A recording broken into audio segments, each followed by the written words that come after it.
RCF. Bientôt, c'est l'Avent qui va commencer avec notamment la campagne d'Avent qui est organisée par l'association Vivre Ensemble. Alors, pour en parler, nous rencontrons Laureline Estiévenard. Bonjour Laureline. Bonjour. Alors, Laureline, Vivre Ensemble, c'est une association, on pourrait dire, un peu officielle. C'est pas juste une ONG, c'est une association qui a été créée pour animer les communautés chrétiennes pendant l'Avent. Tout à fait. Donc, chez Vivre Ensemble, en fait, Vivre Ensemble, c'est une organisation de lutte contre la pauvreté et l'exclusion sociale en Belgique. Et on a différents volets. On a un volet soutien aux projets. Donc, on soutient chaque année une centaine de projets en Wallonie et à Bruxelles qui travaillent sur différentes thématiques comme le droit au logement, le droit à l'alimentation, etc. Et effectivement, on a tout un volet sensibilisation et conscientisation de la population belge. Et donc, on propose des conférences, des ciné-débats, des animations en tout genre. Et donc, il ne faut pas hésiter à nous solliciter. Si ça tombe, ces associations, il y en a peut-être près de chez moi, alors. Tout à fait. Donc, vous pouvez retrouver toutes nos associations sur notre site. À Bruxelles, on en soutient 25 cette année, qui travaillent sur différentes thématiques. Et donc, oui, dans chaque région, il y a toute une série d'associations qui sont soutenues. Alors, parfois c'est des associations nouvelles, parfois c'est des associations que vous soutenez depuis assez longtemps, donc j'imagine que c'est toujours bien de voir cette liste. Ça veut dire que durant l'Avent, je pourrais inviter des responsables ou des bénévoles de ces associations à venir parler, par exemple dans ma paroisse ou à la messe dominicale. Tout à fait, donc les associations sont tout à fait prêtes à venir témoigner de votre paroisse, il ne faut pas hésiter à les contacter et vous retrouvez aussi toutes leurs coordonnées sur notre site.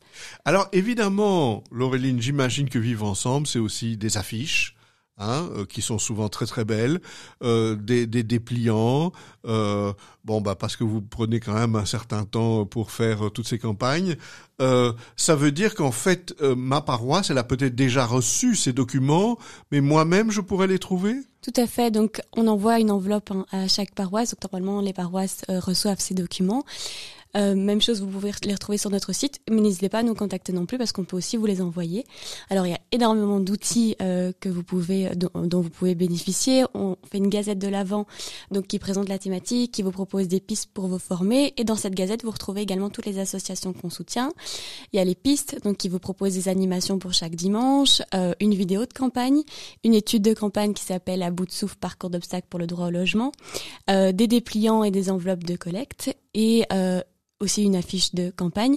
Juste vous dire aussi que cette année, les visuels ont été réalisés par un de nos volontaires, un photographe qui est volontaire et qui a intitulé cette exposition photo Portrait de rue et donc qui voulait vraiment faire le portrait de ces personnes qui sont sans chez soi. Alors évidemment, chez nous, du moins en Belgique, l'Avent et Noël, c'est pendant l'hiver, donc c'est des moments un peu difficiles. Dans d'autres hémisphères, ils sont en plein été, les braves gens. Mais ça veut dire que ce que les paroisses font, je pourrais le faire dans mon école, dans mon association, dans mon groupe scout. Je dois m'adresser à vous pour avoir ces infos, ces renseignements. Ça n'a pas été envoyé, j'imagine ? Pour l'Avent, dans les écoles ne le reçoivent pas, mais voilà, elles peuvent tout à fait l'utiliser pour animer. Je vais vous dire aussi qu'on a créé 4 petits comptes pour les enfants, donc qui proposent également des pistes d'animation pour les enfants, donc ça peut très bien être utilisé dans les écoles. Et donc vous pouvez nous contacter, on vous enverra toutes les infos. Mais ce sont des comptes que vous avez créés vous-même chez Vivre Ensemble ou bien vous les avez repris d'ailleurs? Comment ça marche? Non, on a créé des comptes, je les ai pas écrits moi-même. On fait appel à une rédactrice et une illustratrice. Donc la rédactrice s'appelle Geneviève Berger. Elle est habituée justement à écrire des contes pour les enfants. Même chose pour Véronique Hidalgo, donc qui a fait les illustrations. Et donc c'est 4 nouveaux petits contes pour cette année. Alors j'imagine que ce sont des contes où d'un côté on doit écouter des choses, mais il y a aussi un peu de mise en scène. Oui, tout à fait. Donc Véronique, c'est des contes écrits et Véronique a vraiment ce talent pour écrire des contes autour de la thématique. Donc je vous invite vraiment à les découvrir. Ils sont vraiment très passionnants. Alors dans ce que Vivre Ensemble offre, il faut bien le dire, il y a énormément.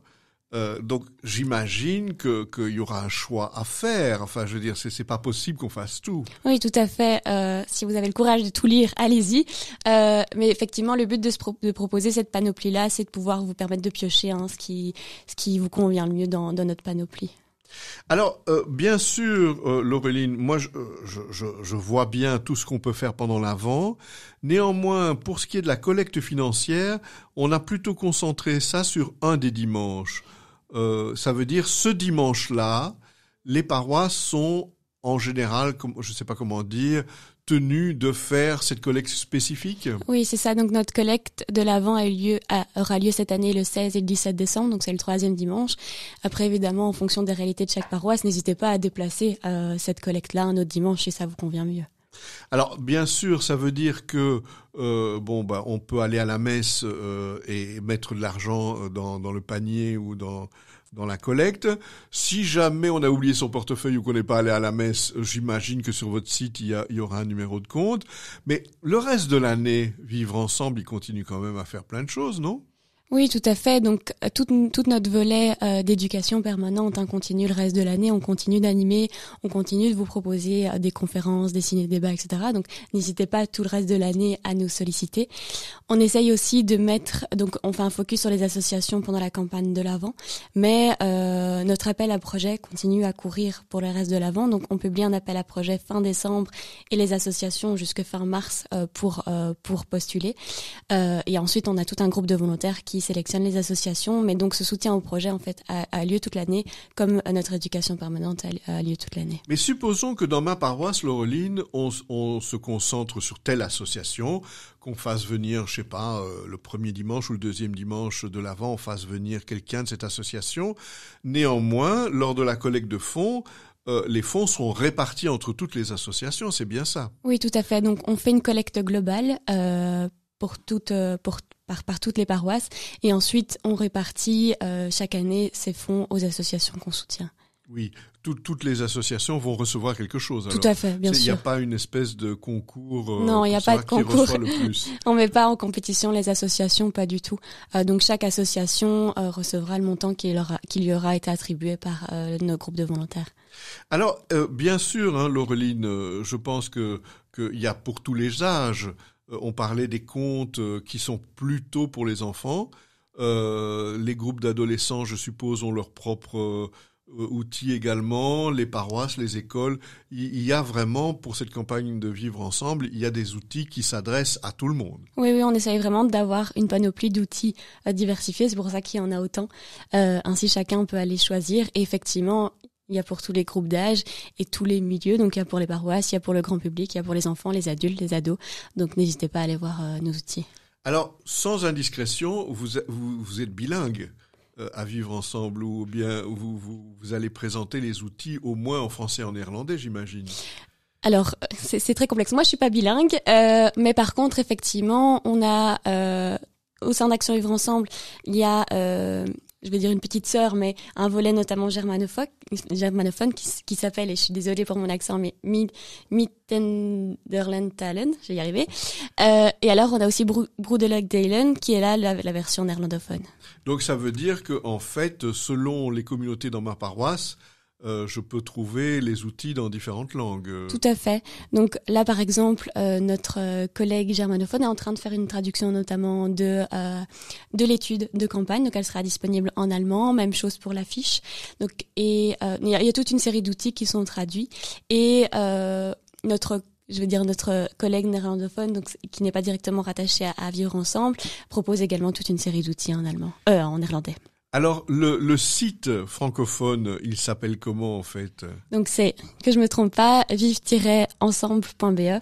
Vivre-ensemble.be. Il y a, j'imagine aussi, des pages sur des réseaux sociaux. Oui, tout à fait. Donc, on a une page Facebook aussi, Action Vivre Ensemble, c'est très simple. Donc, n'hésitez pas, où on met effectivement on vous fait un suivi de l'actualité, on met tous les événements, donc n'hésitez pas à aller. On a aussi une page YouTube, si jamais, au même nom, donc Action Vivre Ensemble. Mais là, on entend des gens de votre association ou des différentes associations que vous soutenez dire ce qu'ils pensent ou proposer des choses à soutenir. Oui, alors par exemple, chaque année on fait une vidéo de campagne. Donc cette année on a fait une vidéo de campagne où on met en évidence une association, un centre de jour à Namur, et qui parle de sa réalité, qui propose des pistes d'action, etc. Donc on essaie vraiment de mettre les associations au centre de nos outils aussi. Alors, je suppose, Laureline, que si j'ai encore une question que j'ai pas eu l'occasion de vous poser aujourd'hui, je vais sur le site, je vous la pose, je vais avoir une réponse. Tout à fait. Donc, vous avez un onglet contact et là, vous retrouvez le contact de toutes les régions. Sur Bruxelles, c'est facile, c'est bruxelles@entraide.be.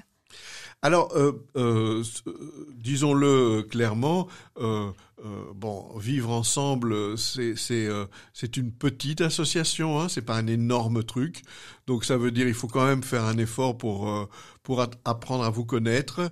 Je sais que votre grande sœur Entraide et Fraternité parfois vous fait un peu de l'ombre, mais c'est quand même important de souligner que Vivre Ensemble existe durant le temps de l'Avent, qui bien sûr est plus court que le temps du Carême, il faut bien le dire. Et on rappelle qu'il y a cette collecte dans les paroisses et dans les communautés chrétiennes qui le désirent le 3e dimanche, mais que on peut aller voir le site vivre-ensemble.be et que là, évidemment, toutes les questions sont résolues par l'équipe qui peut vous répondre. Nous étions en compagnie de Laureline Estiévenard qui est chargée de cette campagne de l'Avent à Vivre Ensemble. Merci Laureline, à bientôt. Merci à vous, au revoir.